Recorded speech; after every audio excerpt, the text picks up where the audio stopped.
we request should Dr. start. Sabashuchi Patnaik, Sir, good evening. Eizoc to start the meeting. Good evening, everybody. I'm extremely delighted to restart our Voice of Peace program.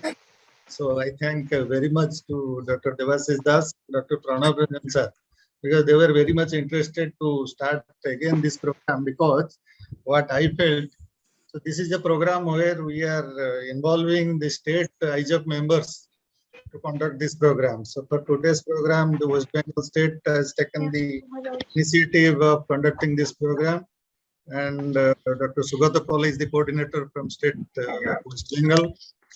So we have a galaxy of speakers like Dr. Arup Chakravarti, Anurag Sinha, and Radha sir. So we'll have definitely, all of us will learn a lot out of this program. Since long we are conducting two programs on behalf of Eizoc, that was ophthalmic recipe teaching series and ophthalmic research and publication. That also will again continue from the next month. So with this brief introduction about our Eizoc scientific activities, now I request our Eizoc president, D.N. Gupta sir, to welcome all the participants and tickets for this program. May I now request our esteemed joiner to keep the mobile in the silent mode actually. Yes. They must be muted themselves.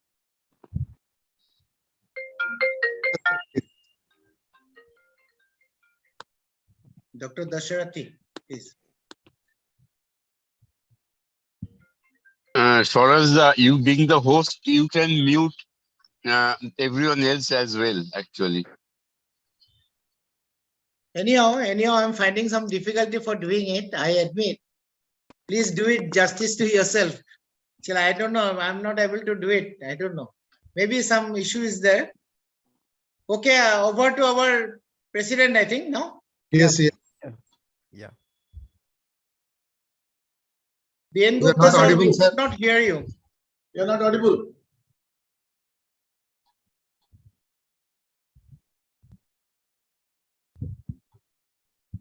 You are again muted.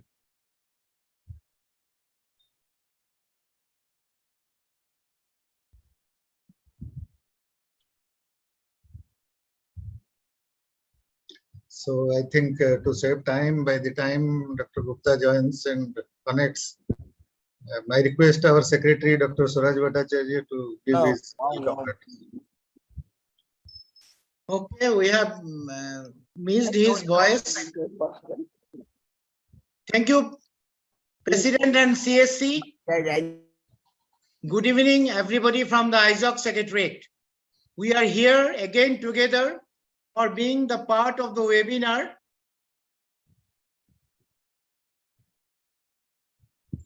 Voice of East 2023. Voice of East, the brainchild of the team led by Dr. Pranab Ranjan and Dr. Abhijit Ghosh, has made us connected and motivated throughout the pandemic. As every cloud has a silver lining, so also this pandemic has opened up a lot of opportunities and mode of communication. Now we know each other and become more friendly, maybe more due to virtual gathering rather than physical. Voice of East is also giving us a platform for the young generation to come up with academic activities, and Eizoc as a whole tightening the bond between the state. Through Eizoc, Eastern India is gaining its position and repute in the National Ophthalmic Forum. We'll be doing the webinar monthly covering all important topics and will be conducted by the Eizoc members, the different states in rotation. For this year, the convener of the program is Dr. Devashish Das from Kolkata, and the webinar for the month of June will be done by West Bengal, state coordinator being Dr. Sugata Paul. Today we had a galaxy of speakers of national and international repute for the masters of the subject. Mentioned Dr. Arup Chakravarti from Trivandrum, Dr. Pradeep Mahanta from Ranaghat, West Bengal, Dr. Shalabh Sinha from Patna, Dr. Anurag Mishra from Odisha, whereas the panelists, Dr. B.P. Kashyap from Ranchi, Dr. Tani Notang from Shillong, Dr. Rudra Prasad Ghosh, and Dr. Sudipta Mitra from Kolkata. Chairperson being Dr. Pranab Ranjan, Dr. Avijit Ghosh, Dr. Jayanto Barua, and Dr. BNR Subudhi sir. All the chairperson and panelists are also the stalwarts in their respective fields, covering different Eizoc states and beyond. Maintaining the legacy, the executive team 22-23, led by our president, Dr. B.N. Gupta, the support and guidance of CSC, Dr. Sabyasachi Patnaik, is ready with the webinar, Management of Post-Operative Complication in Cataract Surgery. We plan to do this type of webinar monthly. In addition, our chairman ARC, Dr. YC Mithi, is also planning to have few ARC activities during the year. Our annual conference of this year has been fixed on 4th and 5th March at Hazaribagh, Jharkhand. We are expecting a great show there. Thank you so much. Now I'd like to share a very small video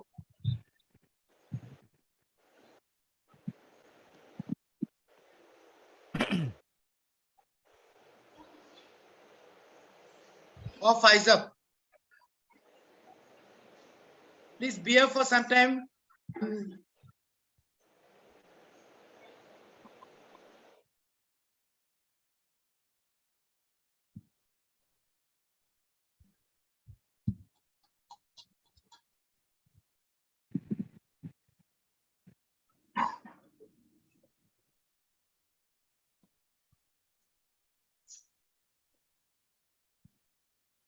The meantime, can I take the name of Dr.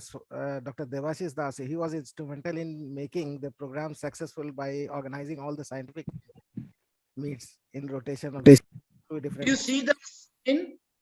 Yes, yes. Could you see the sound? You hear the sound? Yes, yes.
Over to Dr. Sabyasachi for the continuation of the program. Thanks to our dynamic secretary, Dr. Suraj Bhattacharya, sir. Now, welcoming once again to all the panelists, all the speakers, the moderators. Now I hand over the proceeding of this program to our coordinator. Just a minute, Sabyasachi. Just a minute, Sabyasachi. Yes, Hello? yes, sir. Yes, Yeah, sir. actually, my mic was not working, so I am just Please. connected with some other device. Please, sir. Please. So, on behalf of Eizoc, I welcome all the participants, the chairpersons, the speakers, the moderators, coordinators, panelists, everybody to this Voice of East. after a long, short period, we are restarting this schedule. And I'm sure because it has been very successful and very popular in the past, so I'm sure everybody will put their effort, and it will again be a very fruitful, informative, and good program. So let us start these programs. Over to Dr. Sabyasachi. Thank you, sir. Thank you very much for your encouraging words. It will definitely go on. We are having this program every month. Now, with this brief welcome address, I hand over the proceeding to Dr. Devasis Das, the coordinator of this program, to continue. All right. It's a good evening, everybody. It's a great delight to be back with the Voice of the East. At one point of time when pandemic kept us apart, it was the Voice of the East which again brought us together. It is a great joy for me to see the Voice of the East again reviving after a short gap. So what I propose is every state will get a chance to host the Voice of the East meeting. It will be a webinar, and every state chance one after the other. So as of today, today is West Bengal is having their session. Next month in July, it will be Assam. With that, I hand over the program to my state coordinator, Dr. Sugato Paul. Sugato, please take over from this point. Yeah, I think without losing any time, let us hand over the meeting to the coordinator, to the moderator, Dr. Shati Agarwal and Dr. Shivashish Das, so that we can start the meeting. I think Anurag has to leave early as well. So Shati and Shivashish, please take over. Thank you, Dr. Shugotoda. I'm Dr. Swati Agarwal, going to moderate this session along with my co-moderator, Dr. Shivashish Das, and welcome all the seniors and the people from the East and maybe all over India. So with this note, I invite Dr. Anurag Mishra from Orissa to deliver his talk on managing posterior capsular rupture with or without vitreous loss during phaco emulsification. Over to you, Dr. Anurag.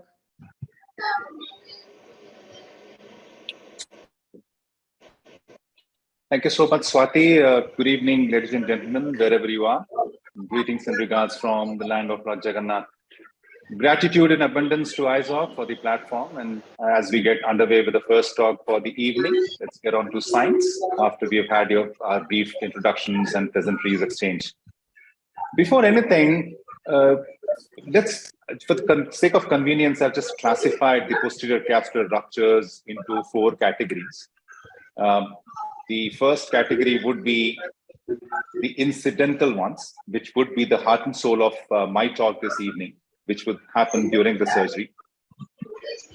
The second type is preemptive, where we anticipate that there would be a posterior capsular dehiscence preoperatively. A large tool that diagnoses this is the anterior segment OCT, and it happens in posterior polar cataracts and traumatic cataracts.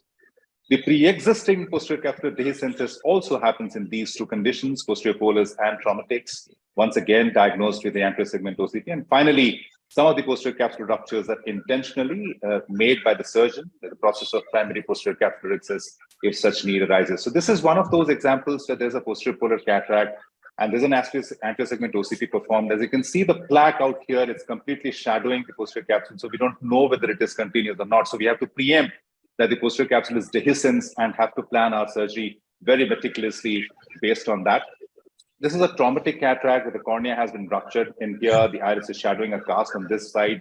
There is vitreous in the AC, so you have to preempt that there could be a posterior capsular dehiscence, and you have to proceed accordingly with caution while you take the patient up for surgery. This is a pre-existing PCR. This is a communicating type of posterior polar cataract. As you can see, the posterior capsule is already dehiscent and the cortex projecting into the vitreous. And last but not the least is the intentional ones. This is a one-eyed patient who had a posterior polar cataract and it did not give me any trouble till the end.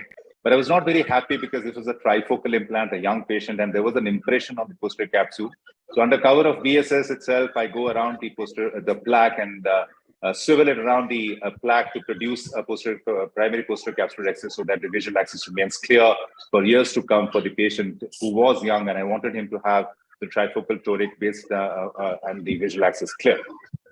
So this is the intention. Now coming to the subject proper, the incidental PCRs that happen during the surgery, we need to have certain prerequisites ready at the OR, like the dispersive, preferably the chondroitin sulfate OVD with a thin cannula. It always comes with a thin cannula so that we can take it right up to the rent area and bandage the capsule, so-called, and produce a barrier so that the anterior face and the nuclear material or whatever is left in the bag is separated from one another. The vitrector has to be primed, tested, and in perfect working condition, has to be relatively new, and the cut rate has to be adjusted accordingly.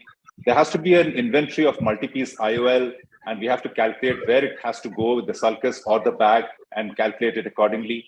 Triamcinolone has to be at the ready. The senior assistant, the moment the PCR happens, the senior assistant must come to your aid. He or she must come to the bedside to take over, and the junior assistant must rest. And the prerequisite for the surgeon should be, he should have the patience of a sage, the command of a king over the rest of the procedure, and the focus of an archer to hit bullseye when such need arises. There are plenty of strategies to prevent PCR. For example, this particular patient, as you can see, is a very hard and leathery cataract and trying to emulsify the penultimate piece. As we finally emulsify it and go to the last piece, I have slowed down the video intentionally at an area.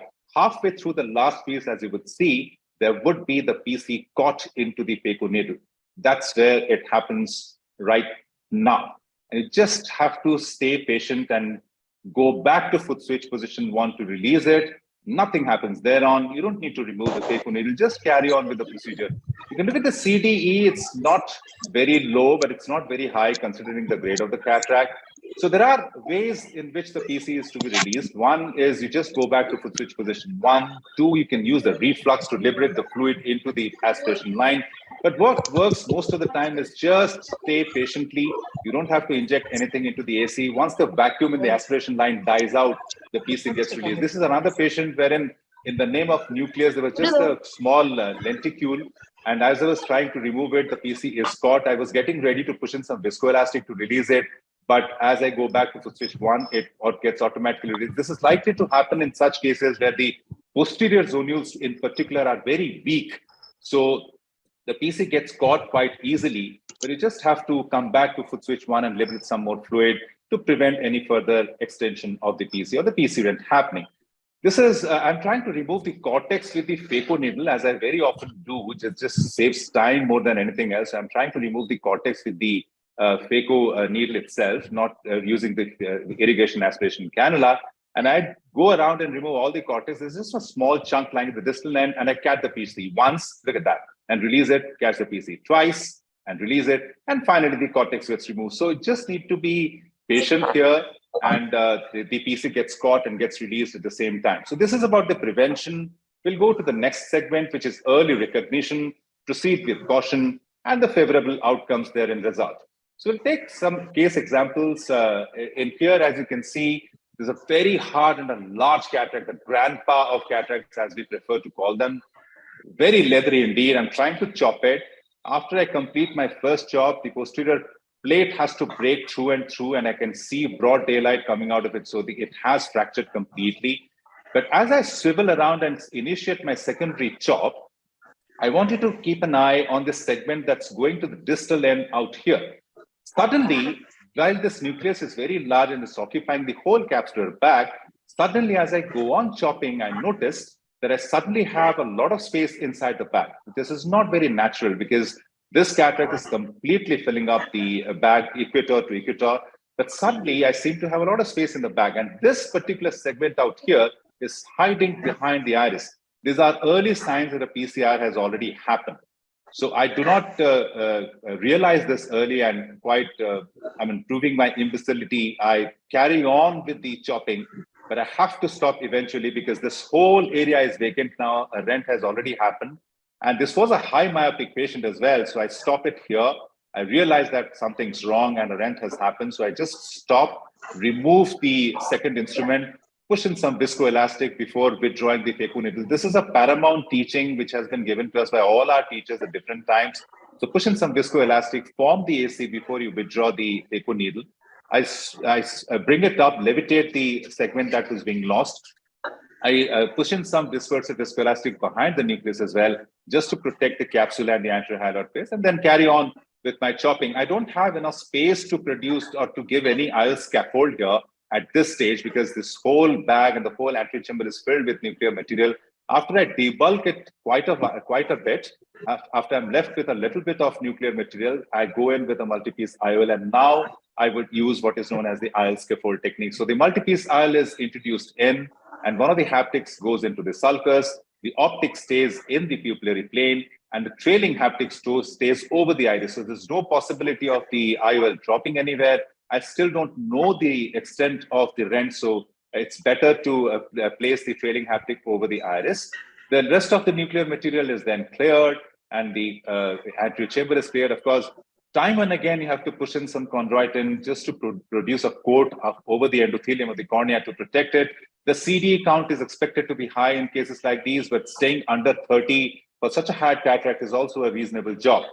So this is where the case ends, and the IOL is placed into the sulcus. The points to ponder in this particular case: the vigil has to be high, the anterior pressure has to be constantly maintained with the help of viscoelastic, hyaloid phase rupture has to be avoided in all circumstances. This is the opposite end of the spectrum, a soft cataract, and I fail to produce a trench, as very commonly we do. And there's a lot of cheese wiring that is happening out there. So in desperation, just like any surgeon, I produce a cardinal mistake. I do a cardinal mistake here. I go to the periphery to chop it. Look at how peripheral the second instrument is. I'm trying to chop it from the equator, and that's where I probably touch the PC. And while I'm trying to remove the IOL, I remove the nuclear material, I notice that there is a rent. The first thing I do is this to change the second instrument from a chopper to a Sinski. And then the angle of attack has to change. It has changed from here, which should be the natural location, to somewhere here. So I withdraw or drag the soft nuclear material, which has been somewhat divided, into pieces and then consume them all along. The PCR has not extended as of now. The second instrument is constantly remaining in the area where the PCR has happened. It provides a barrier. It provides as a levitator at times when the nucleus is trying to dip in and get lost into the vitreous cavity. I stay here, push in some viscoelastic again before coming out. This is a peripheral PCR which has not extended, and no VL no vitreous loss has happened. So after cortex removal, I can jolly well go in and do it with the coaxial IA cannula, which is the instrument of my choice for removing the cortex, and nothing stops me for choosing this single piece hydrophobic IL that had originally planned for this particular patient, because the PCR is peripheral and there has been no vitreous that has been lost. So the single piece IL can go in. However, there has to be something that has to be remembered. The trailing haptic, when it has to be rolled into the bag, there should be minimal IL rotation, and the haptic should just be tucked into the bag rather than dialed in. So that if it would have been dialed in, then the haptic would have hit the area where the PCR has happened. So the points to ponder in this case is angle of attack should change the moment we see that the PCR has happened. The second instrument can be used as a guide, barrier, or levitator, as the case may be. IL rotation should be avoided as much as possible. This is another patient who was a one-eyed one and who needed a T9 toric implant and a hypermature cataract as well. I do off the Rexis, which comes off easy. And then I start chopping the nucleus and emulsifying it. The first two quadrants are removed uneventfully, but when I try to remove or emulsify the third quadrant, there's the inevitable that happens. The PCR has happened now. So I stop there, take out the phaco needle, elevate or dislodge or bring the nuclear fragments up above to the anterior chamber. Why I'm doing this is because I'm going to use the IL scaffold very early in this stage, but I'm not going to lose the opportunity of implanting a toric IL in this patient, because this patient needs a T9, and I would be leaving with a huge amount of cylinder if I don't do that. The PCR has not extended, and I think I can still manage it. I know where the angle of implantation, the axis of implantation would be, presumably, and that axis would be a little farther away. It would be in a place where the PCR is not there, so the haptic can be oriented along regions where the PCR has not happened. So I switch on the markerless system just to know where the axis of implantation roughly would be. I take the IOL there, and then I tuck in the haptic. It's not going to be easy because there's a lot of cortex left in the bag still, but still with a little bit of effort, it would go in. So the IOL is roughly sitting in the same plane where ultimately it has to be aligned along. And then I go to the opposite end. The haptic has been placed in the sulcus. I have to take it into the bag. So the haptic is flexed. It produces a knee-like bend at the optic haptic junction, and that is to be introduced to the bag first. By pushing in some viscoelastic, I form the AC again. I flex the haptic to form the knee-like bend, and that goes into the bag first and followed by the other area of the haptic.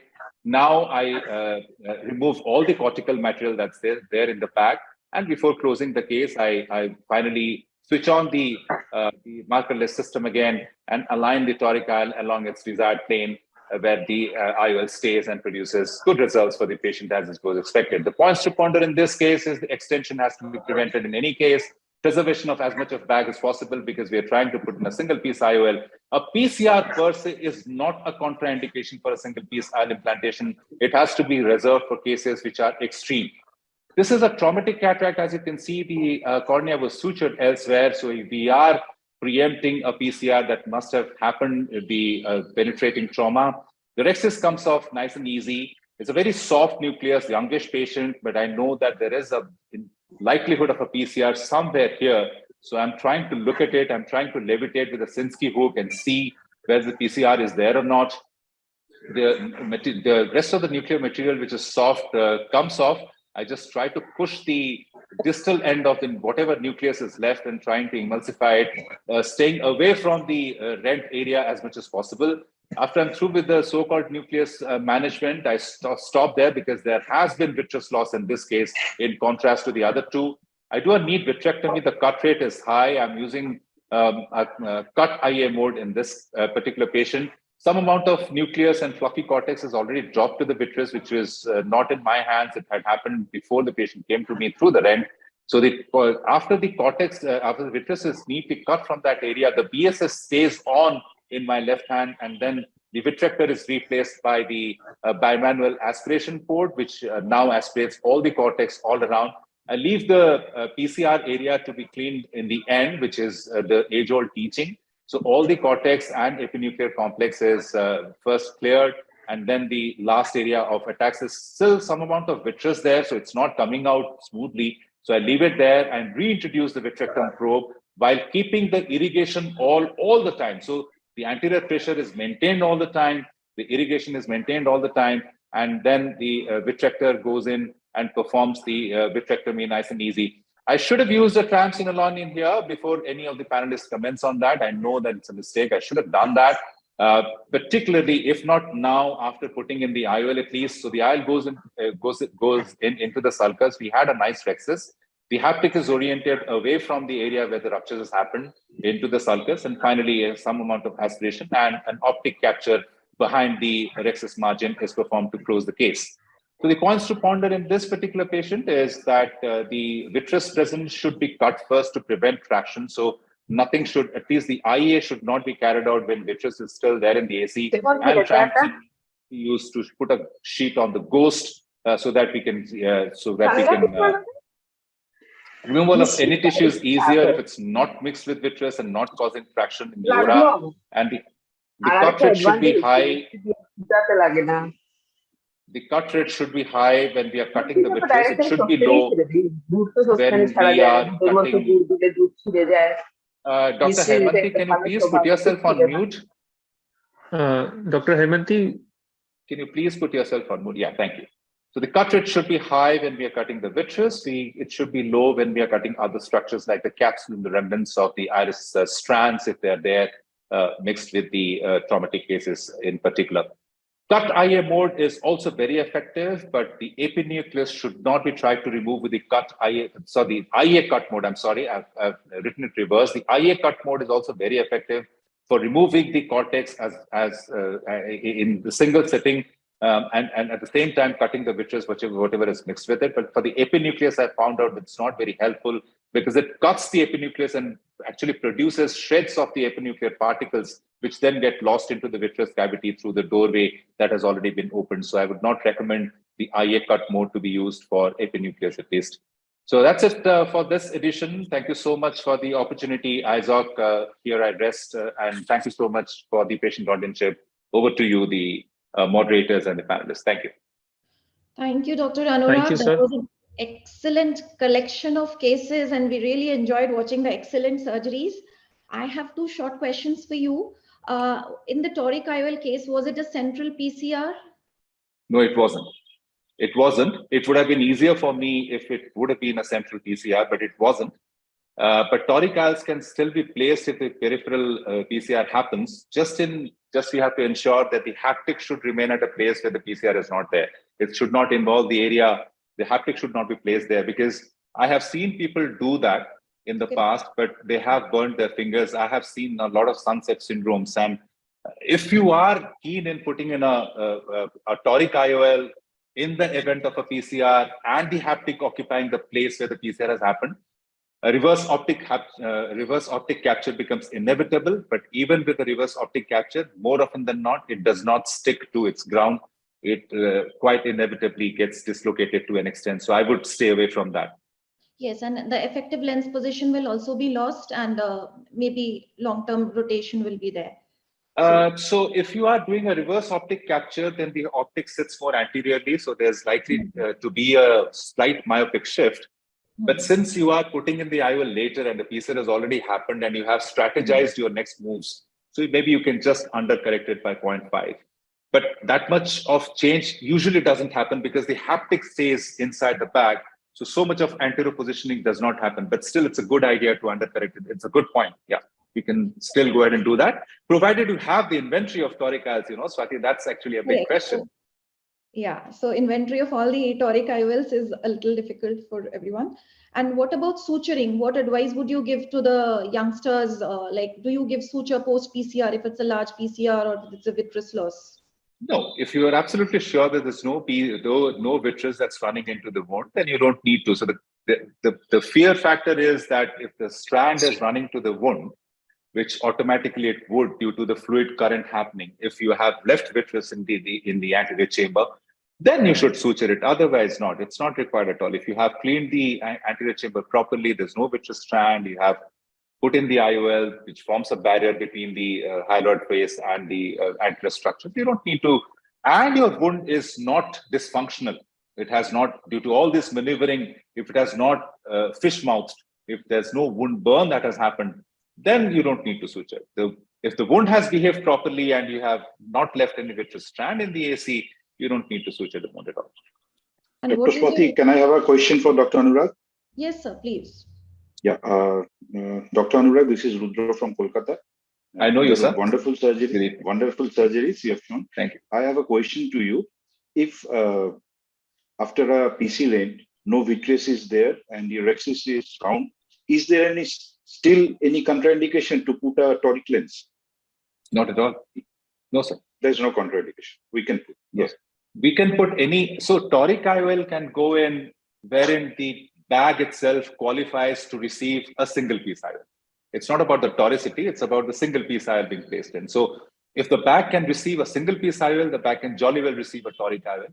The only difference the toric IOLs bear is, as I said, I was explaining moments back, is the haptics have to be placed at a particular location in case of toric. So that is something we cannot customize.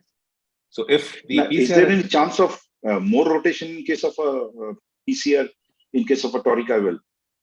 I have not seen that, sir, because the shrink wrap, if it has happened, if you have pulled off your excess well, if the coverage is 360 degrees all around the optic, then the shrink wrap does play its role. And if you are implanting IOLs that have got a good track record of maintaining good rotational stability, there's no reason why it should happen in the event of a PCR. And any chance of putting this lens in the rim? I mean, in the sulcus? The single piece toric? I think no. Yes, it's not, because all the single piece IOLs have very bulky haptics, and the optic haptic junctions are also quite bulky. So no, that is not to be done. Hi Anurag, this is Sudipta here. Hi Sudipta. Beautiful surgeries as usual. I just have two basic things, like definitely you are an excellent surgeon. But for the start, I mean the juniors or people who are starting surgery, So as you put the single piece IOL and you're very sure there's no vitreous, but for a junior who's starting surgery, would you recommend that they still use a triamcinolone to be very sure that there's nothing in the anterior chamber? Question. And the second one is, as you were clearing up the cortex very nicely with your skill, the last strands of it and vacuum, you were really releasing the PC. So would you recommend that for a junior? If not, then maybe would that be better if they use a Cataract to do that instead of using a Phaco Pro? This is very basic questions, and these are for the juniors, of course. Sudipta, I actually started using the phaco needle to do a cortex aspiration very recently. It's not been more than 6 months old. And I'll tell you the reason why I have started doing it. It's just to save time, just to dispose of more number of surgeries per unit time so that we finish off the list early. But yeah, I mean, you're very right. I would definitely not recommend this to the youngsters. They should use the irrigation aspiration cannula proper, be it coaxial, be it bimanual, according to their choice. And then they get proficient with the technique first, how to strip off the cortex and how to aspirate. And after years and years of practice, when you're confident that your hands will not shake and you will come back to foot switch position 1 when needed, you are playing around with the foot switch. The tactile feedback is there. The visual feedback is there. You're using a very good microscope to give you a very good red glow against which you can see the PC lines the moment you're catching them. Till that happens, till all these happen, I would not recommend this at all. And a very stable anterior chamber. Very stable absolutely chamber with absolutely everything perfect. Because otherwise, anytime you can touch the PC. And the second one, the triamcinolone, I think you will. You should use it all the time. You should use it always. You should use it all the time. It does not depend on your experience. Again, this is what I did, what I showed. I committed a mistake and I accept that completely. I take full blame for that. In fact, I should have used triamcinolone, particularly after putting in the IOL, just to make sure there's no vitreous strand left, because it is at times invisible to the eye. So you can have a round pupil, you can have the PCR margins looking straight at you, very regular, but still you can have a strand which is running. So you should use triamcinolone just to make absolutely sure of things. Yeah. Yeah, sometimes even after a good vitrectomy, round pupil, when the patient comes in the post-op period, you see a very thin strand coming to the wound or anywhere the side port. So I think that helps if you have. So when that happens, when you see that in the post-operative period, I would recommend that if you are seeing your patients on the first day, on the 7th day, wherever you see that strand which is running into the wound, YAG it immediately. Yes, you have to set your YAG machine on low energy levels and anterior focus. The beam size should not be more than 25, and hit with the YAG and just sever the continuity of the strand. Do it immediately. Don't wait. Yes, this is a very good tip, and I think all of us can take this. Thank you so much. My pleasure. Thank you, sir. Thank you for the wonderful presentation. And obviously, it requires the focus of an archer and a heart of a lion to do such complicated cases. Thank you, sir, for your presentation. So moving along, can we proceed to our second presentation, Dr. Pradeep Mohanta, sir? Sir, are you ready? Before that, can I ask a question? Yes, sir. So sure. Anurag. Yes, sir. Good evening. Fantastic surgery, and you are a fantastic surgeon. But I feel that in case when you require the vitrectomy, you use cutter and IA, cut IA mode in vitrectomy. But I feel that you don't have to change the instruments, and you can go again for the IA cut in cases if you have got a little bit of epinucleus and cortex matters to be removed. That helps because you don't have to change the instruments. That's the whole advantage. Otherwise, you are fantastic surgeon. Next time, I'm going to call you to my OTs every time. Thank you so much, sir. Thank you. Just amazing. Thank you, sir. Thank you so much. Thank you, sir. So, can we have our next speaker, Dr. Pradeep Mohanta, sir? Sir will be speaking on managing wound-related complications during phacoemulsification.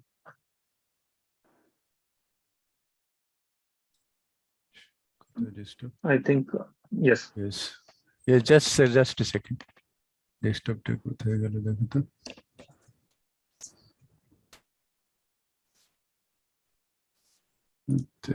Understood.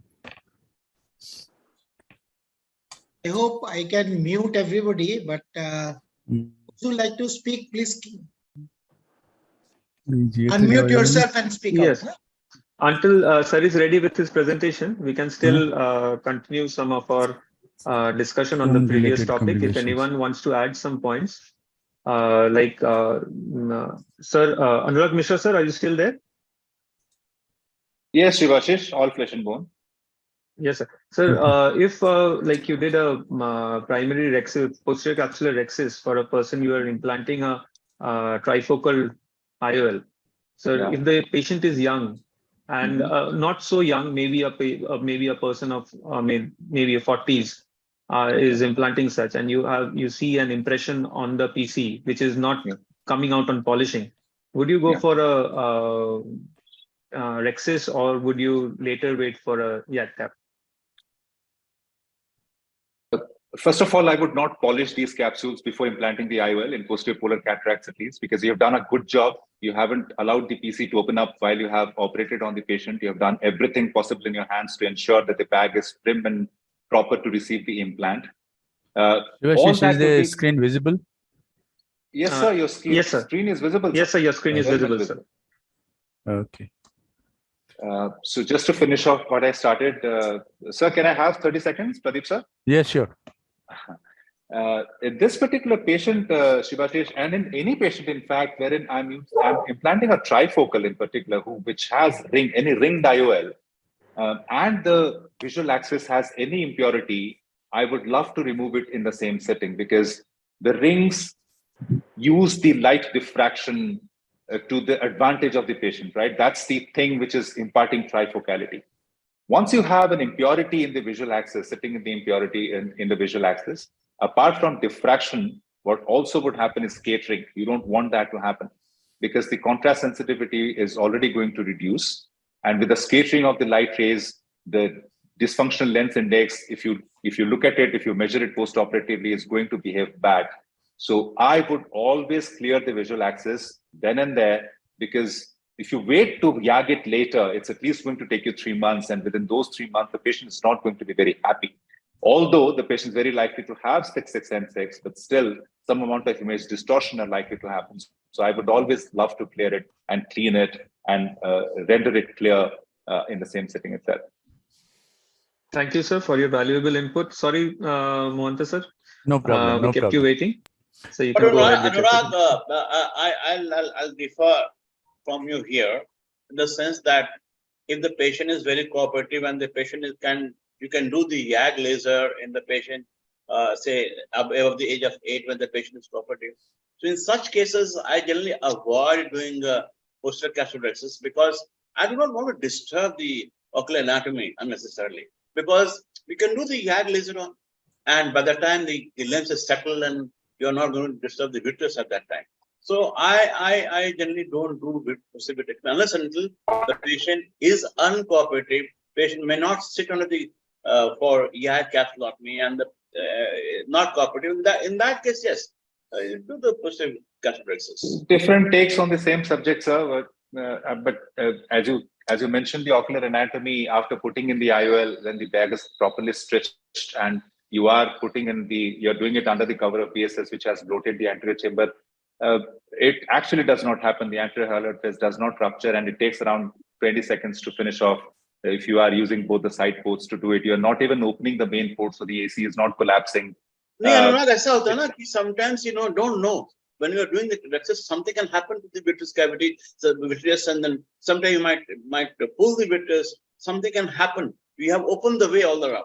So it's better to leave it alone. Yeah, I mean, it's your choice. You are expert in this. I would rather like to avoid it.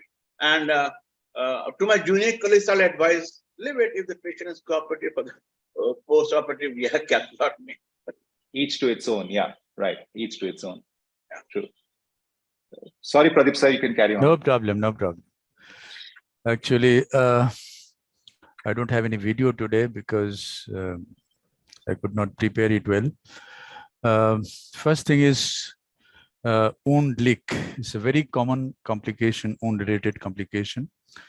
It usually happens when the there is a short tunnel, and one side of the wound has gone to the corneal side.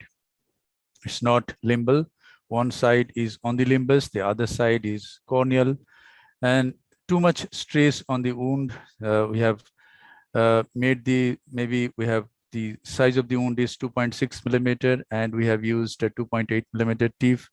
Too much stress, and there is fish mouthing, and all these things can lead to wound I'm healing. interrupting, but your Pradeep, presentation is still yeah, not is there a open. PowerPoint presentation? Yes. So we can only see the. Before that, I'm trying to mute everybody and. Okay, is Yes, it? sir, go ahead, sir. It's not. Please unmute yourself and talk. Sir, only the Windows screen is showing, sir.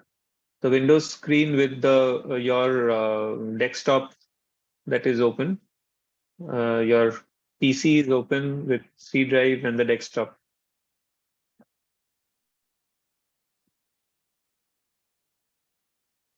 Oh, Dr. Pradeep Mohanto, we could not hear you. Please unmute yourself. Pradeep sir, can you please unmute yourself, sir?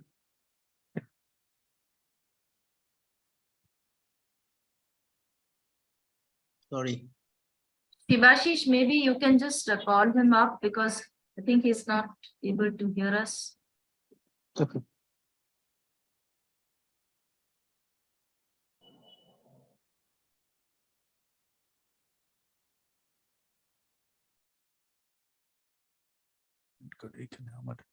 Sound শুনতে পাচ্ছি না. Yes, yes, we can Hello. hear you now. Yes. Is the screen visible now? Not yet. দেখা যাচ্ছে না. Open your presentation first. Before sharing, open your presentation and keep it down in the desktop, then share. Your desktop is seen, not your presentation. ডেস্কটপটা দেখা যাচ্ছে, এটা দেখা যাচ্ছে না, প্রেজেন্টেশনটা দেখা যাচ্ছে। কোথায় আছে প্রেজেন্টেশনটা, কোন লেভেলে? ডেস্কটপেই রয়েছে। Shall we ask Dr. Arup Chakraborty to do his presentation? I think let us move over to the next speaker. Yes. Let Pradeep be prepared. Yeah, please go ahead. The third presentation. Okay, please carry on. Remove the sharing.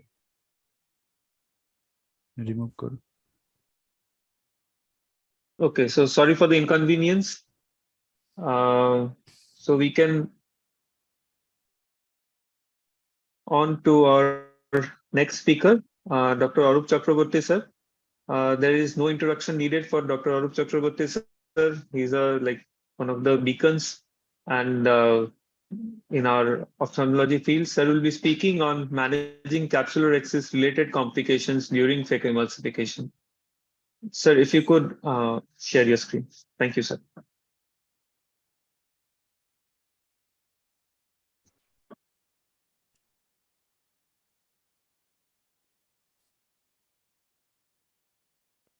Can you see my screen? Yes, sir.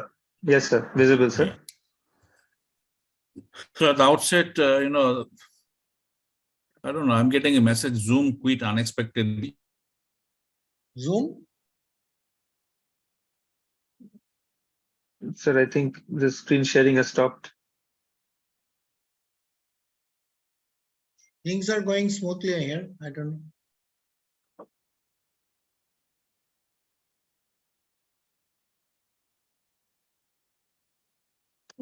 Sir, you are on mute, sir. Can you unmute yourself, please? Okay. Yeah. Yes, sir. Yeah. Audible, sir. Okay, right. So you can see my screen also on your monitor. Screen not right. yet. Not By yet, sir. PowerPoint? Not yet, sir. So you need to share your screen, sir. Yeah, I just did that. Okay, I think there is some technical. You are visible, not your screen. I know. I mean, I don't know. Let me just see once again what to do.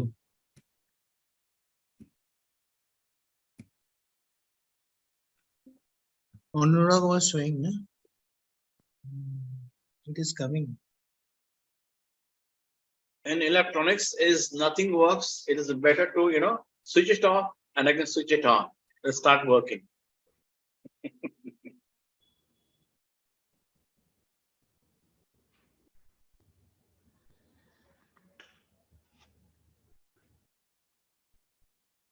Yeah, it's coming now. Yes, sir. Yes, it's visible. Your Coming. PowerPoint is visible, sir. Perfect, sir. Okay, right. So it's a great pleasure for me to be part of this program by Eizoc.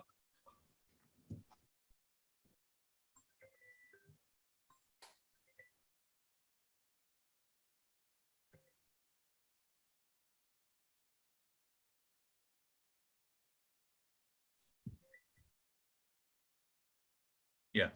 So I mean, this is the part of the country where I grew up. I spent my adolescent years there, and I'm so fond of this particular zone. And many of you have been my mentors, friends, and the younger ones have been learning a lot from you and all that. So I will be. I'm sorry. We'll talk later. Huh? I'm a little busy now. Yeah. So I will be talking on managing capsulorhexis related complications. So there are two aspects to it actually. Number one is when you encounter difficulties with rhexis creation and it tends to run away to the periphery and there are issues with it. Okay, so that is one aspect. Second aspect is the cascading effect when you haven't been able to manage the primary complication properly. That is, you have a rhexis runaway, and that results in a cascading effect, and you have one complication leads to the next complication, and you basically end up in a total mess until unless you have managed the steps properly. So I'll be showing you a couple of scenarios which I still encounter. I mean, I'll soon be in a couple of months' time. I'll be completing 3 decades as a phaco surgeon. So in spite of that, we do come across problems, and I'll be sharing some of those issues, some of those difficulties that I frequently come across. The most important thing, like when do you say it is abnormal? When it is not desirable? When I feel that I have not done my rhexis well? It has to be round, of course. That goes without saying. Sizing is important, and the size depends upon 2 things. One is the optic diameter for the diameter of the optic of the intraocular lens that you're using, and as well as the size of the nucleus, if whether it's dealing with a very hard nucleus, a very large nucleus. So basic dictum is if it is a 6 millimeter optic, then you make a rhexis which is 5 to 5.5 millimeters in size with a roughly 0.25 to 0.75 millimeter overlap. And if you have this configuration in place, then you have an anti-PCOA effect because of the shrink wrapping. It facilitates IR centration, and we have known that IR centration is extremely important for various reasons. You are also able to hit the target refraction more frequently because you are more the effective lens position becomes more predictable. And finally, if you have a PC lens, you can still use the rhexis framework for stabilizing the intraocular lens. So when these criteria are not met, I would say that I'm having a difficulty with the rhexis, and let us see some of the situations. Now, this particular patient, I thought rhexis went off pretty well. I mean, I have already stained with trypan blue dye. The red reflex is not very good. And after the rhexis was over, I realized that, see, for example, at this stage, it was pretty small. And I knew I had to do a lot of work within the capsular bag. It was not a soft, it was quite a hard nucleus, and it required more access, bigger door to the capsular bag. So whenever you land up with a small size rhexis, which you feel is not going to make your phacoemulsification safe, you should enlarge the rhexis in a secondary maneuver. It's not only for intumescent and white cataracts that we do a 2-stage rhexis or a 3-stage rhexis, but whenever I feel that pre-operative, pre-nucleus disassembly stage, when the rhexis is small, I would like to enlarge it. You could do it using the cystitome itself, or you could use an utrata forceps, you could use the microrhexis forceps, whatever. So in this particular case, this is the rhexis size that I achieved. And finally, it was very safe for my phacoemulsification. This was a doctor actually. So he was a general surgeon. So I started off well. There is very good visibility, but somewhere down the line, when I started the rhexis, I lost track of the capsular flap. Now, sometimes I thought I saw the capsular flap floating. Sometimes I saw the junction between, the angle between the flap and the residual anterior capsule. So sort of intuitively, I did a phacoemulsification. please remember that in our generation learned phacoemulsification, capsulorhexis before trypan blue dye came in, 97, 98 when it was launched in the international market, and first couple of years in this particular century, it came to India. So we were quite accustomed to doing capsulorhexis by intuition. So, but then I really did not know where the margins were. And for me to do, say, phacoemulsification, I needed to have the rhexis consciousness, where the rhexis is located. So, so the OVD was aspirated, because if you have used a dispersive OVD, and if you again go in with trypan blue dye inside the eye, you have a curdled appearance, the visibility gets impaired. So this is, and after removing the OVD, I realized that I was lucky enough to have an intact rhexis, though it had a very odd shape.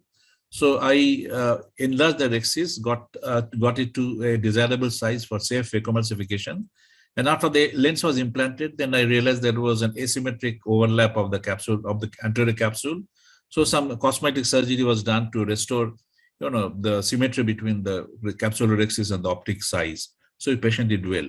So here, what I would like to tell the youngsters, that trypan blue dye is very handy, particularly when you don't have good visibility.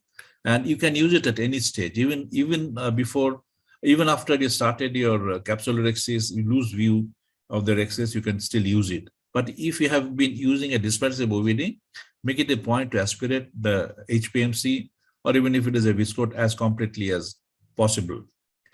This is a case situation that's happens quite often. I thought I removed the anterior capsular flap before performing cortical cleaving hydrodissection, but then you realize that there was the capsule which was removed was actually part of the anterior capsular flap, and it was still, there is a bridge, there's a pedicle still connecting the anterior capsular flap to the rhexis margin. So had I not noticed it, I would have continued with phacoemulsification, and then you have an angularity in the rhexis margin, and you're surely going to have a wraparound tear. And the rhexis run away to the periphery and wraparound tear. So after rhexis is over, when you remove the flap, look for its completeness, that you have a total complete circle as the rhexis opening. Now, this is a case where one could land up in difficulty. But my dictum is in wide cataracts, if your first puncture hasn't run to the periphery, and subsequently, if it runs to the periphery, it is an iatrogenic error. It's a surgeon fault. Now, let's see what happens here. So my primary rhexis was quite okay. When I was doing the secondary rhexis, that is the rhexis, the visibility is not too good. This is actually the rhexis tear, which is tending to go to the periphery. So I realized that I am not able to manage with the iterator forceps any longer. It is subincisional. So moment you insert an instrument through the main incision, in the OVD leak happens. And so I went from the side port. This is actually the rhexis, the little salvage. So you pull the flap in the opposite direction. Rhexis was going in this direction, so you pulled it in the opposite direction, 180 degrees away. And once you bring the rhexis tear under control, then you go ahead and follow the conventional technique for rhexis. Here again, for cosmesis, it is basically a reniform capsular opening. So I converted it into a circle and implanted the intraocular lens. So this is another case where patient had undergone a vitrectomy, silicone oil in the posterior segment, intumescent cataract happened very soon after vitrectomy. Obviously, there was a lens touch. So I was dealing with a situation where the posterior capsule was open. And in this situation, it is paramount to have a rhexis that is absolutely open. So here, rhexis that is complete. So here it tends to run to the periphery. So somehow, I tend to be losing control. I had realized at this stage. So I took Helon GV, injected Helon GV in the peripheral area. In spite of that, it ran away to the periphery. It happens, even after having done thousands of cases. So I won't show you the phacoemulsification here. It is just to show you that when you have a complex scenario with a lot of comorbidities and rhexis runs to the periphery, it is always better to have a capsular opening which is about 5 to 5.5 millimeters in size, because we don't want to be stressing out the capsular rhexis which has run to the periphery at one point or at multiple points. So subsequently, phacoemulsification went off well. So I had a case situation where the PC was open, the anterior capsule was open, and the rhexis was torn. So I implanted the lens in the ciliary sulcus, both the haptics, and then the optic capture was obtained. And then we have followed up this patient for a long time, and this is the lens that is still quite well centered. So I thought I was given about 8 minutes of time. So so basically, what I'd like to show you is, as a take-home message, stay in the capsule whenever the visibility is low. In intumescent cataracts, where there is hardly any anterior chamber, very shallow chamber, you can use IV mannitol. Some surgeons use a needle to aspirate the cortex. I used to do it earlier. I don't do it any longer. Always attempt a 2-stage or a 3-stage rhexis. You have to maintain the anterior chamber depth at all times using a cohesive OVD. You should be familiar with using the microrhexis forceps, the how to handle them through the side ports. Sometimes it may be difficult through deep set eyes, so that still, you need to know how to handle them. The ergonomics should come naturally to you. And whenever the rhexis tear reaches the subinsertional area, you should, be careful, because that is the stage where the OVD escapes. There is more, the angle of attack goes up, the more angulation of the instrument. So the roof and floor of the clear corneal incision open up. OVD, there's a gradient from anterior chamber to the conjunctival sac, and then you may have a rhexis tear. So I would like to show you just one more video. Yeah, let's see this. So this was an intumescent cataract, hypermature cataract. Are you getting the audio? Sir, you are audible, sir. Please go ahead. Okay. Sir, you are audible. Yeah. No, this video is a narrated video. Are you able to hear? No, video is also not seen. The video is not visualized, sir. You're not able to see the video? No, sir. We are able to see the PowerPoint presentation on rhexis salvage. Video is not visible. There is not a slideshow, that's why probably. No, that was a slide actually. So I'll just one second. I'll just come out again and enter. Share, stop share. Is it okay now? Yes, sir. So you can play the video, please. Yeah. So this was actually a Morgagnon cataract, and it was quite interesting. And there are a couple of take-home points. End result was good, but there are certain things which could have been done differently. It's a temporal clear corneal approach. Phaco was anterior capsule was stained with trypanal blue dye. The incision was separated using the Macpherson forceps, and in linear capsulotomy was performed using the 15 degrees paracentesis blade. So you have to make sure that when you do that, you don't end up damaging the clear corneal incision. So at this stage, when I try to remove the leaking cortical material, you see fluid inadvertently goes within the capsular bag, and there's a lot of turbulence, that is created there. So this may enlarge the linear capsular opening. It did enlarge a little bit here compared to what it was when I made it with the 15-degree blade. Now it is quite larger. So ideally, you have to be more patient, keep injecting OVD as whenever there is a clouding because of the escaping liquefied cortex, and then go slow. So here I did I think a 3-stage rhexis. So it was this was the end of the primary rhexis that was done. And then once that was completed, so again, you have to inject OVD. So sometimes you need to be very patient. So I realized that the primary rhexis was incomplete. There was a V to the rhexis margin. So that had to be again converted into a continuous margin. So be always very, very careful. Scrutinize each and every step that happens properly till you're sure that you've got a continuous margin. And then now, of course, things will go very smoothly. So I made a secondary rhexis and started off with phacoemulsification. A 3-stage rhexis was made because this side the rhexis margin was a little asymmetric. So I just gave a round shape to the rhexis margin and went ahead with phacoemulsification. So this is the video that I wanted to show you. So thank you very much for your kind attention. Thank you, sir, for the wonderful presentation. It was a nice full insight on making a good size rhexis. we'd like to move to our panelist, Dr. Tani Nathum. Would you like to add some points to how do you go about your rexis? What is your preferred size of rexis, or how do you manage to do a rexis in difficult situations? Okay, before that, good evening to everyone. Good evening, Arup sir. Hi, Tani. Yes, we are very happy to have you here in our Eizoc platform. So you have shown very nice videos to us, and many must have learned from you the tricks to how to go about this rexis, good rexis, and how to salvage the if any complications or the CCC is running off. Very nice videos. So I just would like to ask you two questions before if I have a chance to give inputs. One is if there is a subluxation already pre-existing condition and the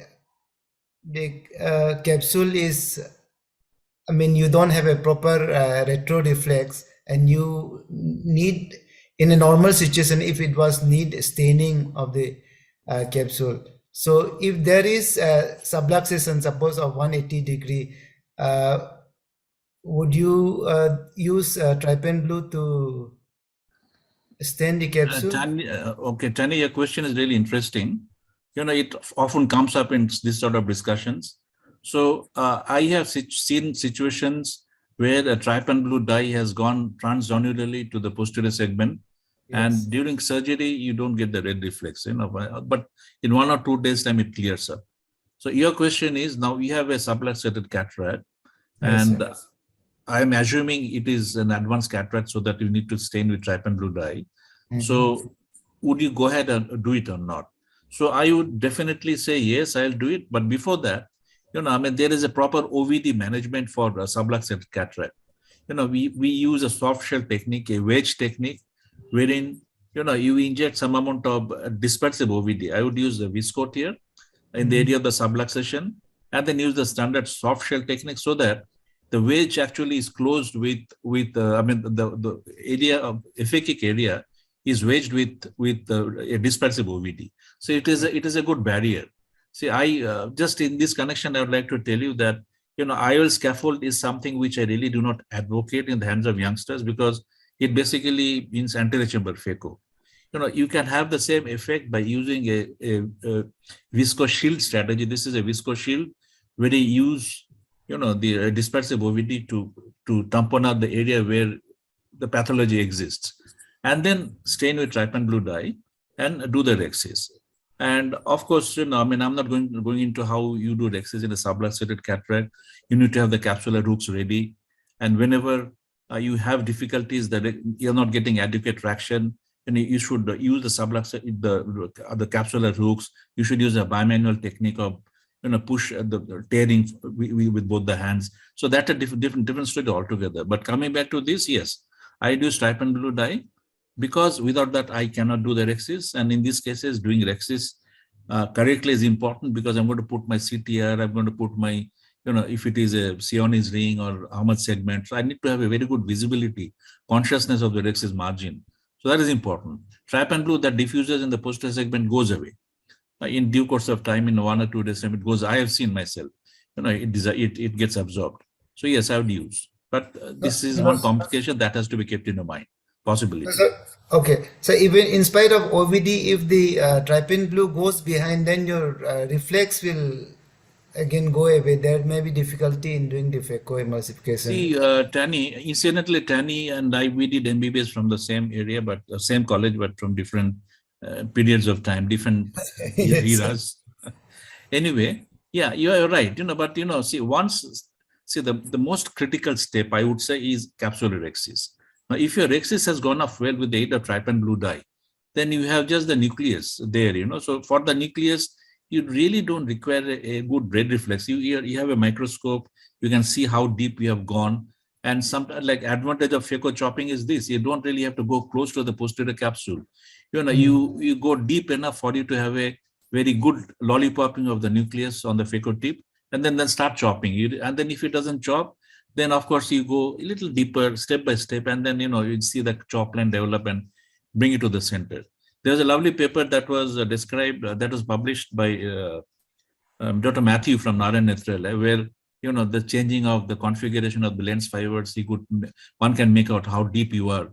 But I would say that for nucleus disassembly, I am not really that much dependent upon the red reflex, because it goes through your tactile sensations, you go by your vision, and you employ a technique where you don't really require a red reflex.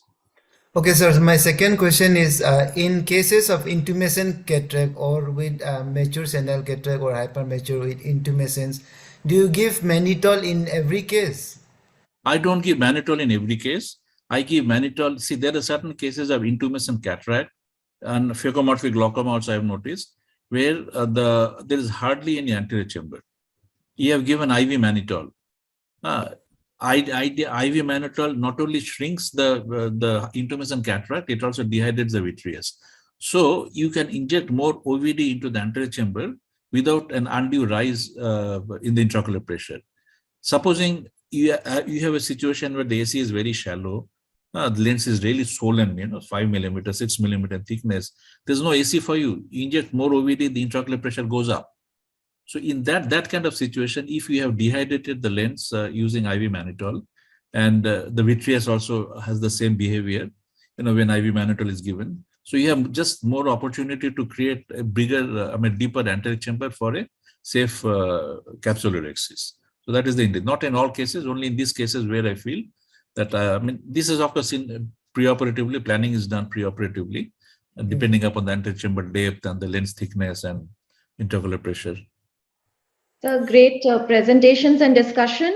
We would Can love I just ask a question, Swati? Can I ask a question to Sir, please? Dr. Sudipta, please. Yeah. Sir, good evening. This is Sudipta here. Hi, Sudipta. Yeah.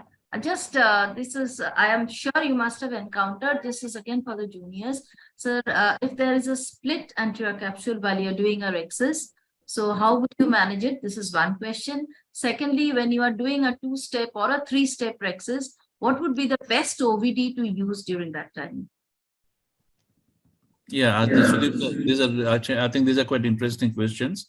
So your first question is if there is a discontinuity in the rhexis margin, and no, that hasn't run to the split anterior capsule, like you have one and then you realize the whole of the anterior capsule is not there. The split, not the break, the split. You mean to say reduplication of the anterior capsule? Yeah, 2 layers. I have encountered some complicated cataract, innovative cataract situations where I have done the rhexis and only to realize that I removed only the fibrotic membrane on the anterior capsule. All right. So, Sir, actually, I have encountered one. That's why I was asking, because when I finished the whole part of the rhexis, then I realized that I was not through and through. The anterior capsule had split on some fibers had come off. So that is what I was asking. So I went back and I did the whole rhexis again. This is sometimes happening. But anyway, sir, you can go on. It was, you mean to say it was some kind of an exfoliation, deduplication of the anterior lens capsule? I've heard, maybe I have encountered, I do not know, but I don't have any video on that. So no, that's okay, sir. You can just answer the second question. The best OVD would be when you are actually enlarging a capsule in 2-step or 3-step. So what OVD? Yeah, I routinely use a soft shell technique. I use depending upon the ability of the patient to pay, either a combination of HPMC and Helon GV or Viscoat and Helon GV. All right. So this is my routine technique. Only thing is, when you have a situation tendency for the rhexis to run out of the periphery, the common mistake is we inject a cohesive OVD right at the center of the anterior chamber. That is not to be done. I have been talking about it the last 10 years or so.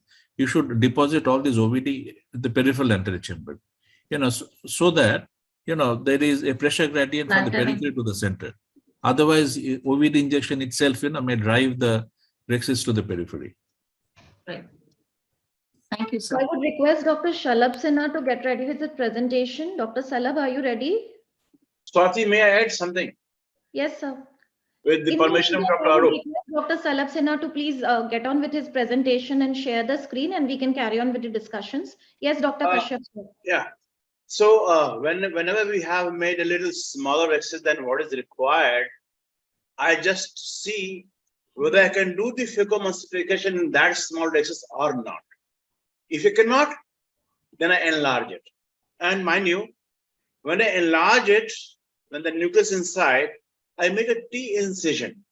Many of you must have seen that T incision enlargement of the capsular rexes. That makes life very easy. And if you can do the phacoemulsification in that smaller rexes, do the phacoemulsification and then enlarge it. So when you do the enlargement of the rexes after the IOL, you are very, very safe, very safe. This is my point to add. And in subluxated cases, when the vitreous is in the anterior chamber, sir, nothing helps. You have to go in the pars plana route and then do the vitrectomy with the irrigation on. All the vitreous sucked from inside, and then you can put the air and then do the trypan blue, and then things becomes very easy. No, we did not discuss that aspect. See, about the vitreous in the anterior chamber. I think Tani's question was, if there is an aphakic area, then do we use trypan blue or not? You know, subluxated cataract with vitreous in the anterior chamber, pars plana vitrectomy or anterior segment, anterior chamber vitrectomy, I mean, or anterior bilimbal vitrectomy. That's a different, it's a Pandora's box. Let us not go into it. And as regards this, when we make presentation, this is meant for the beginners, not for experts like you. So I expect that a beginner will find it difficult to do a safe phacoemulsification through a rexis which is 3 to 3.5 millimeters in size. He is going to definitely phaco the rexis margin, end up with a nucleus drop. You know, I mean, see, yes, rexis can be done through a 3 millimeter pupil, rexis can be done through a 3 millimeter, I mean, phaco can be done through a 3 millimeter pupil, 3 millimeter rexis. But then this kind of discussions are basically meant for youngsters who are picking up surgical pearls in the tapes and they want to become better only from their point of view. So I have not even shown, I have more than a 2-hour video on rexis complications, but I thought I'll just select those videos which will be useful for people who have done about, let's say, 50 to 150 phacos and still refining and reforming the techniques, fine-tuning the techniques. So very that was nice, the goal of very our nice. presentation. Very nice. Thank you so much. Thank you. Dr. Arup, I would just like to share one view, Dr. Arup. Initially, I used to use cystitome for rexis. For the last 1 decade, more than that, I've started using tartar forceps because that gives you more control. And probably I've not lost, I don't remember having lost a single rexis with the tartar forceps. So I think that is a very good option. What do you say about that? Yeah, I think, as a surgeon, you should not be biased for one technique over the other or one instrument over the other. And I would like to learn everything. And then whatever is best for the patient, for a given patient in a given situation, use that set of instrument, use that set of technique. If that doesn't work, then change the technique. So I think a surgeon has to be very versatile, not only in his skill set, but in his thought process, in his positivity. So, I mean, I think a young surgeon should also learn how to use a cystitome for making a needle, for making a capsular rexis, in addition to learning through forceps. So I think, thank you for asking this question, but I think both the techniques are useful. Yeah, See, for example, like in a phaco versus SICS, I say phaco and SICS, both. There's nothing like versus. You need to know both, you need to be mastered in both. Thank you, Arup sir.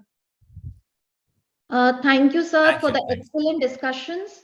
And may I request now Dr. Pradeep Mohanto or Dr. Salab Sinha, whoever is ready with the presentation, to please share their screen. We are running short of time, so any of the speakers can come forward, whoever is ready. While he's sharing, I would like to thank Arupda personally. Arupda, in spite of his so much busy schedule, didn't hesitate to accept the invitation for the Eizoc webinar. Thank you, Arupda. This is Shuato. I let Salab present because my technician has already gone and I cannot manage. Sir, okay. Mohanto sir, Pradeep, can you send me the presentation? Yes, I'll send. How to send? By mail, by WhatsApp, anything. Okay. Just email the presentation.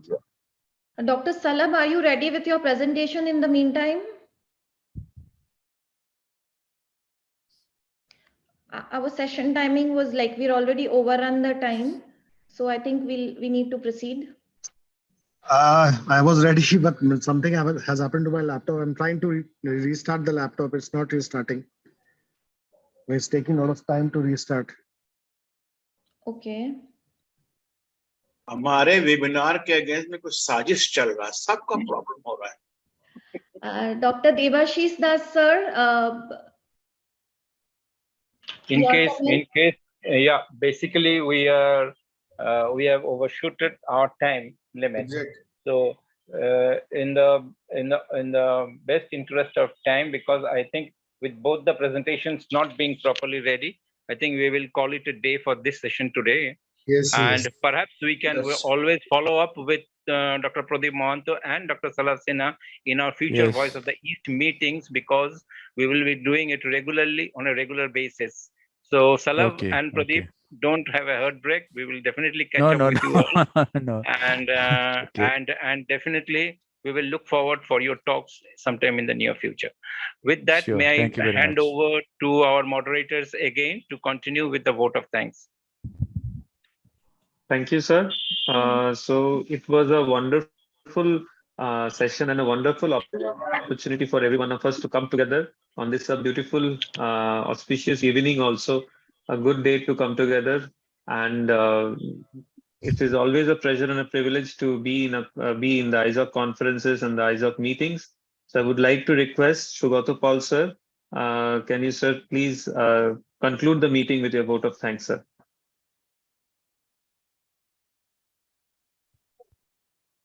Yeah, so thank you, Shivaji.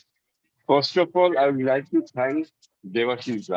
He gave me the, I would say, welcome burden to organize, and it's always, I feel great to organize a meeting, especially for Eizoc or SWB. And thank you, Devashish. Then I would like to thank all the faculties, the speakers, the moderators, Sathi and Shivaji moderated so well, and also the panelists to take out time for this from your busy schedule for this meeting, and also the Eizoc Executive Committee. Thorazda worked very hard. He himself set up the meeting. He himself did the flyer. So thank you, Thorazda. So, and at the end, thanks to the audience.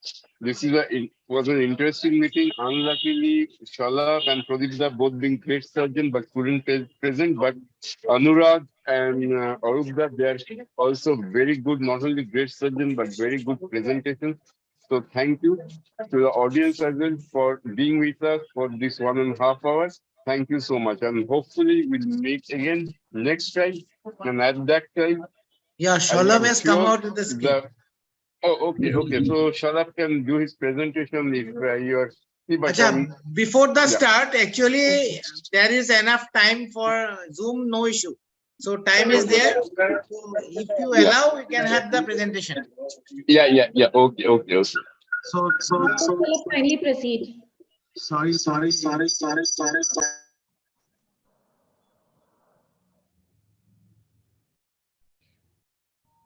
Am I audible? Yes, but your voice Yes, is going. there's a lot of echo. There are two, No, I guess you there have two devices playing at the same time. Kindly switch off one of the devices, the volume of one of the devices, or log out from that. I think we'll have. Can you hear me now? We can hear you, sir, but there's a lot of echo which is going on. Like it is reverbing. You probably have two devices, so kindly log out of one of the devices, maybe a mobile phone or something.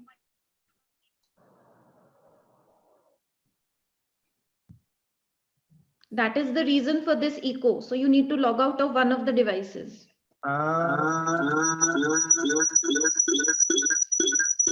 There is some disturbance in the voice system. So let us wind up today's program. It is 9:30. I think Shalav, I think we should call it a day today. I think. Yes, I think next time again one more. Next time we'll have Shalab and Pradeep. Yeah. please, sir. Okay. I think that will be better. Yes. Because it's not functioning properly. Yes. Yes. And let's have more time for discussion, because in each and every conference there is everybody says we are running short of time. We are running short of time. So let's have more of discussion, because discussion. With discussion, a lot of things comes out. The only way is we have to keep the number of speakers less. Just 2 speakers. That's all. Yeah. Good. Yeah. Then only we can have enough time for discussion. Yeah. So next time only 2 speakers. Yes, only 2 speakers. 2 speakers will better. Yes, that will be better. I think, sir, 1 hour is too less actually. It must be 1.5 hours at least. Correct. Yes. It's okay. Just there was a question in the YouTube that after triamcinolone, then is there any role of giving IOP lowering agents? So I think if there is no patient is not a steroid responder, then that will not be necessary, and definitely the triamcinolone will be diluted. And if it is given after the IOL implantation, then that is definitely not necessary to give an IOP lowering agent. Definitely the IOP needs to be followed up in the post-operative period. Yes. So anyone from the panelists would like to share his views on this? Dr. Shudipta? Yeah, I would like to share. If you do a means if your vitrectomy is very well done, the IOP instead goes down a lot. So you need not worry. But of course, we have to monitor in the immediate post-op period. Once you have used triamcinolone, then you have to monitor post-operative. Sir, one word. This is again for the juniors. I think there is always a chance in the first week, because we might not have removed all the triamcinolone. In the first week, it is better that for the first 3-4 days, we use some type of IOP lowering agent. This is for the juniors, the skilled surgeons who are very sure that they've removed every bit of the vitreous. So they can, I think, even I have used for a long time the Diamox or any type of agent for 3-4 days. And once the patient is comfortable, I see the patient, the vision is good, there's no other problem in the anterior chamber, I think I'll stop. That's my take. I agree, Dr. Shudipta. Very rightly. Am I still audible to you without the problem? Blocking the angles as well, and there is a chance of IOP rise post PCR. There could be hypotony, there could be a rise in IOP, and this needs to be monitored irrespective of the triamcinolone. Definitely, if it's a steroid responder with triamcinolone, one has to be very careful. Yes, sir, you are audible. So let me present. See, I have just a few cases. So this is Salab, if you can do it later, Salab. Salab, we'll do it next time. It's too late now. Just 4-5 short videos, sir. Just 4-5 short videos. No, it's not clear. Yes, Salam, next time karte na, only you. Next time. Dr. Pradeep. Next time we will be having it. Because today we have already given the vote of thanks. Thank you. It is always good to watch Dr. Salab. He's an excellent surgeon, anterior and posterior both. Okay, thank you very much. So next time we'll have more of you, Salab. Okay, sir. Okay. So we definitely miss Dr. Pradeep Mohanto and Dr. Salab, but thanks to everybody, and we can call it a day. Good night, everyone. Thank you. Good night, and thank you so much. Everyone. Thank you for being Thank with you, us. Eizoc. Yeah, thank you. Thank you, Eizoc. Thank you, panelists and moderate everyone. Shivashish and Thank you so much, everyone. Thank you so much. Thank you, Shivashish, everybody. Thank you. Good night, sir.